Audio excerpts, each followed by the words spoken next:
చేశారు. Let him react. Karunakar, ఇప్పుడు ఆయన ఏమంటారంటే రాజ్బోడ ఆయన స్టేషన్ మాట్లాడతాడు, ఒకవేళ తప్పుంటే గవర్నమెంట్ చూసుకునేది అని చెప్తున్నారు, అంతే కదా? ఆయన స్వేచ్ఛ అని చెప్తారు. అలాగే అది అనట్లేదు, మీరు కేసు వేయండి కావాలంటే, మీరు ఇక్కడ వచ్చేసి వాళ్ళు ఏదో అలాగే మీరు చెప్పిన మాట కూడా మేము అనలేదు కదా, ఎందుకు అడిగారు అని అన్నారు. ఇప్పుడు ఇటువైపు కూడా సోషల్ మీడియాలో వాగుతున్నారు, మనం సోషల్ మీడియాలో మనం సామరస్యంగా మాట్లాడుతాడు, ఆయన వాగుతానంటే నేనేం సపోర్ట్ చేయట్లేదు. ఆయన మాట్లాడి అలెగ్జాండర్ మీరు ఒక క్వశ్చన్ రైజ్ చేశారు, లెట్ హిమ్ రియాక్ట్. కరుణాకర్, ఇప్పుడు ఆయన మాట్లాడిన దాంట్లో ఏమైనా తప్పు ఉంటే మీరు కేసులు వేసుకోండి, గవర్నమెంట్ చూసుకునేది అని అంటున్నారు. అలాగే ఈరోజు హిందువులు సోషల్ మీడియాలో చాలా యాక్టివ్గా ఉన్నారు, వాళ్ళు ఇష్టం వచ్చింది మాట్లాడతారు, దాంట్లో ఏమైనా తప్పు ఉంటే మీరు కేసులు వేసుకోండి, గవర్నమెంట్ చూసుకునేది. చర్చలొద్దు, ఎవరికి చేతైందా చేసుకుంటారు, చూసుకుందాం. మీరు అలా చేయడము, హిందూ క్రైస్తవులు ఎవరైనా దూషించారు చూపియండి, మీరు మేము ఖండిస్తాం. మళ్ళీ చూపించండి, మళ్ళీ చూపించండి అంటున్నాడు. మొన్న ఒక పాస్టర్ గారు మాట్లాడితే కూడా ఖండించామా లేదా? కాదండి, మొన్న ఒక పాస్టర్ గారు ఏ హిందువుని ఉండకుండా చేస్తాను అన్న విషయం మేము ఖండించామా లేదా? ఏం ఖండించావు చెప్పండి, ఏం ఖండించావు? నేను మీకు రెస్పెక్ట్ తో మాట్లాడుతున్నానండి కరుణాకర్ గారు, మీరు ఖండించే విధానం మాట్లాడకండి, మీరు కొంచెం కూల్ గా ఉండండి. నేను ఖండించానా లేదా దానికి చెప్పండి. నేను ఒప్పుకోను, ఎందుకు ఖండిస్తారు మీరు? తప్ప చూడండి, ఇప్పుడే మీరేమన్నారు, ఎవరికాళ్ళు లాయర్లు అయిపోతున్నారు అని చెప్పి మీరు ఇప్పుడు జడ్జి ఎలా అవుతున్నారు? ఖండించడం వేరు, తీర్పు తీర్చడం వేరు. అరే ఇప్పుడు రాజ్బోడ మాట్లాడిన విషయాల మీద ఇప్పుడు రాజ్బోడ మాట్లాడిన విషయాలు ఖండిస్తుంటే మీకెందుకు అన్నప్పుడు నేను మాట్లాడిన విషయాలు మీరు ఎలా ఖండిస్తారు? మీకు ఎందుకు అనలేదు నేను, మీరు ఖండించే విధానం మంచి. అరే మీరు ఖండించుకోండి, నేను మీ గవర్నమెంట్ చూసుకుని వదిలేయండి, మీరెందుకు ఖండిస్తారు? ఆ ప్రక్రియలో వెళ్ళాలి మనం, గవర్నమెంట్ చూసుకుని. ఇప్పుడు నేను మాట్లాడిన దాని మీద గవర్నమెంట్ చూసుకుని వదిలేయండి, మీరెందుకు ఖండిస్తారు? మీరు ఏం అదే మీరు అందుకే మీ మీద కేసులు కూడా వేస్తారు కదా చాలా మంది, వేసుకోండి, ఎవరొద్దన్నారు. నేను మీకు అందుకే ఆవేదిస్తున్నాను.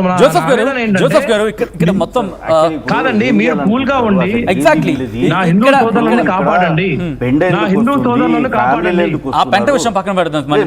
ఇప్పుడు వీళ్ళంతా చిత్త మాట్లాడితే మళ్ళీ నేను కూడా చిత్త మాట్లాడాలి. ఇప్పుడు మొన్న పిల్లలు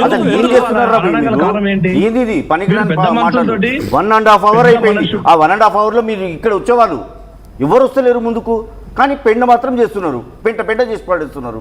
అవసరం అయితే జోసెఫ్ గారు, సార్ జోసెఫ్ గారు కాదు, మీరు రండి సార్, ముందుకు వచ్చి మాట్లాడండి. మీరు మాట్లాడేటప్పుడు ఐ వాజ్ సైలెంట్.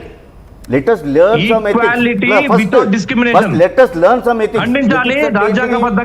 మనం ఎవరైనా మాట్లాడేటప్పుడు ఐ వాజ్ వెరీ సైలెంట్. నేను ఎప్పుడు మాట్లాడలేదు, ఎవరిని డిస్టర్బ్ చేయలేదు, నేను ఓన్లీ ప్రేక్షక పాత్ర ఇది చేస్తున్నాను. మాట్లాడండి, కొంచెం 1.5 hour అయిపోయింది, మీరు అదే మీరు ముందుకు చెప్పండి, మీరు ముందుకు వచ్చి మాట్లాడండి సార్, రండి నాకేమైనా హాయిగా ఉందా? పాపం ఆయన జైలు ఉంటే కాదు. మొన్న సుప్రియ గారు కూడా మాట్లాడారు, ఒప్పుకున్నాను. మళ్ళీ సుప్రియ గారు రాలేదు, నిన్న జాన్ గారు రాలేదు, ఇవాళ ఆయన లైన్లో ఉన్నాడు, వచ్చి మాట్లాడొచ్చు సార్. ఏం చేద్దాం, నెక్స్ట్ ఏం చేద్దాం? ఒక్క నిమిషం ఉండండి, మీరు గోడపై ఉండండి. జోసెఫ్ గారు ఆపండి, గోడపై తప్పది మాట్లాడారు. ఇది చెప్పండి, నేను సైలెంట్ ఉండే సార్, మీరు డైవర్ట్ చేయకండి ప్లీజ్. ఇది సార్ మీ వల్ల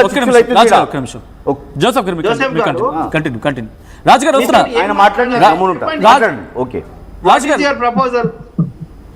have any questions to Joseph అండి? రాజు గారు జోసెఫ్ గారిని అడుగుతున్నా, ఏమని మాట్లాడాలి? వచ్చి కూర్చోండి, మాట్లాడండి, ఏమని మాట్లాడాలి? మీరు కేసు వేసారు, పోలీసులు వాళ్ళు చర్యలు తీసుకుంటారు, ఏమని మాట్లాడాలి?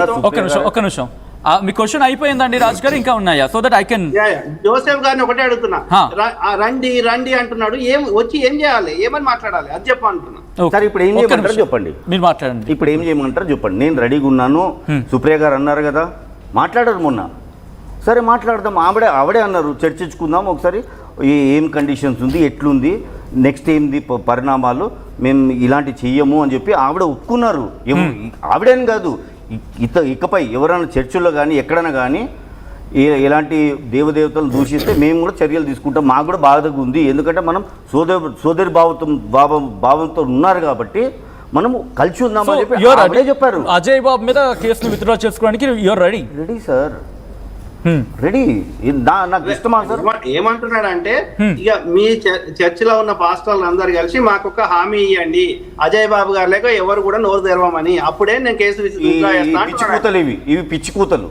ఆయన నువ్వు కేసు వేసినావు, ఇప్పుడు పోలీసు వాడు చర్యలు తీసుకుంటాడు, నువ్వు మధ్యలో ఇంకా వచ్చి మాట్లాడండి, ఏం మాట్లాడాలో చెప్పొచ్చు కదా.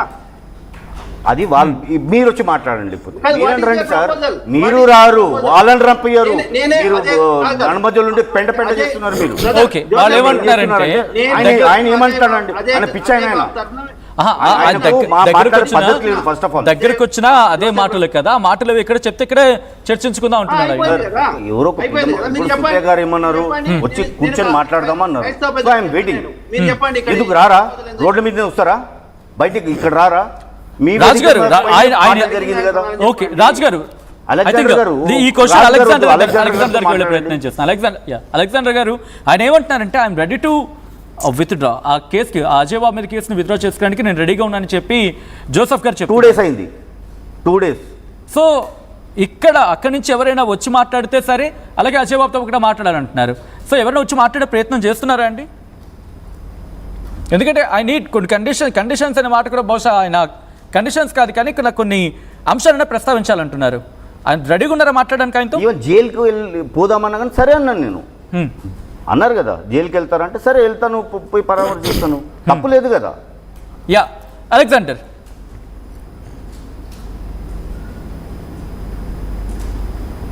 రియాక్ట్ కండి, మ్యూట్ తీయండి, ఆడియో మ్యూట్ తీయండి. అలెగ్జాండర్ గారు ఆడియో మ్యూట్ ఉంది, మ్యూట్ తీయండి.